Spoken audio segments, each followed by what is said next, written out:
This video will analyse the truth behind this meme. How accurate is it? Having analysed both ideologies, Confucianism and Daoism, and the lives of their founders, Confucius and Laozi, I'm in a good position to comment on the validity of this meme. It's going to get the very serious treatment it deserves. Firstly, Laozi is said to advise, just be like water, bro. In the Tao Te Ching, Laozi explains a state of being and deals in analogy and example to get the point across. Laozi does just this on many occasions by comparing this state of being to water.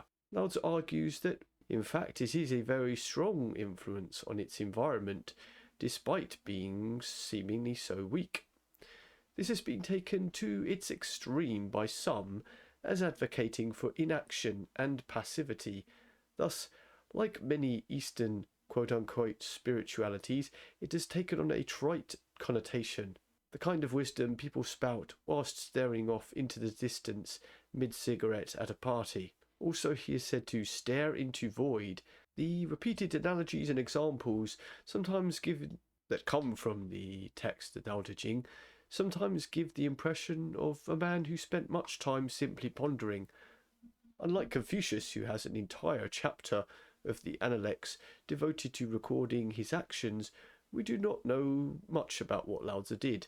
But one of his disciples, a follower Zhuangzi, the second of the Daoist canon, was recorded as leaning for so long and staring at one spot as to take on the appearance of a withered tree, much unlike Confucius, who is recorded as holding upright posture. In chapter 10 of the Analects, we get some descriptions of how he behaved.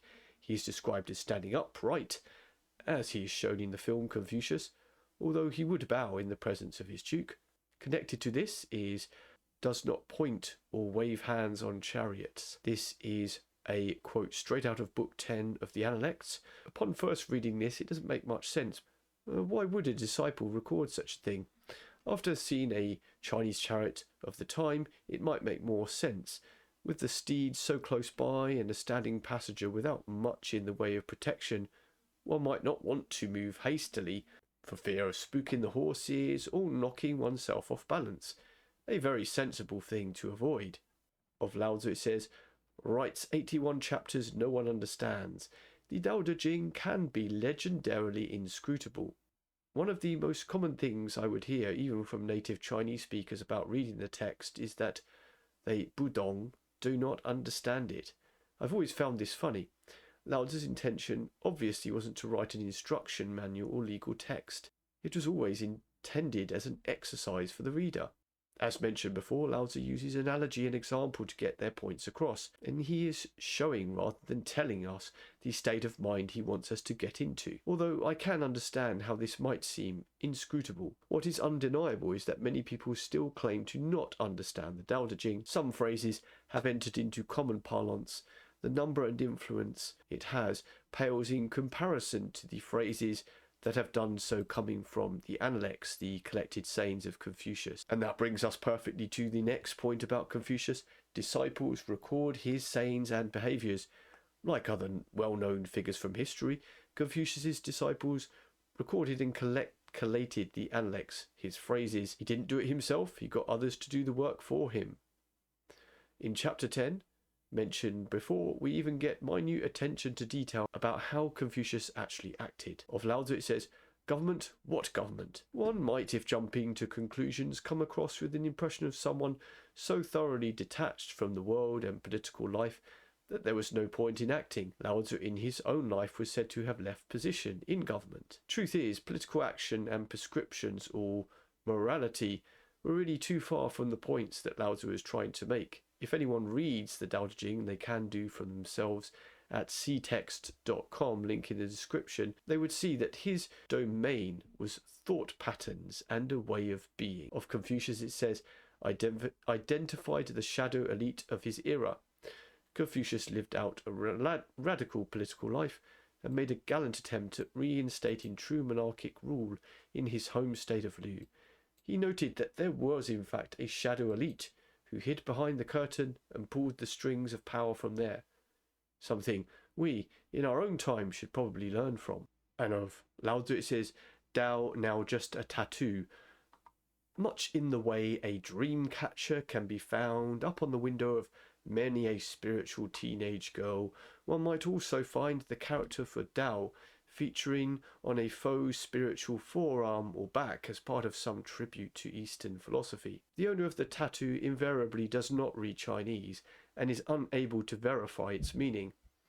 Unfortunately, as with modern Neo-Confucianism, many folkish practices in contradiction with the original founders' ideals were added to Daoism over the years, leading to many unfortunate events, such as being featured on the forearm of yoga influencers. Of Confucius it says, hundreds of loving disciples, unlike Laozi, who according to legend left into the wilds to live out a hermit's lifestyle, leaving no academies behind. Confucius left behind hundreds of disciples who had followed him through the best and worst of times, including Zisi, his own grandson, who would continue his legacy. And of Laozi it says, wouldn't have written anything. As the story goes, Laozi was said to be leaving civil service into exile, and at a gate a guard asked him to write down his philosophy as he was a known sage. I suppose we owe it to that guard that we even have the Dao De Jing, the result of this interaction. If it wasn't for him, Laozi may never have even bothered. And that brings us to this point, in part in tribute to the wisdom of the Dao De Jing. Can a man truly be said to be wise if he doesn't use his wisdom?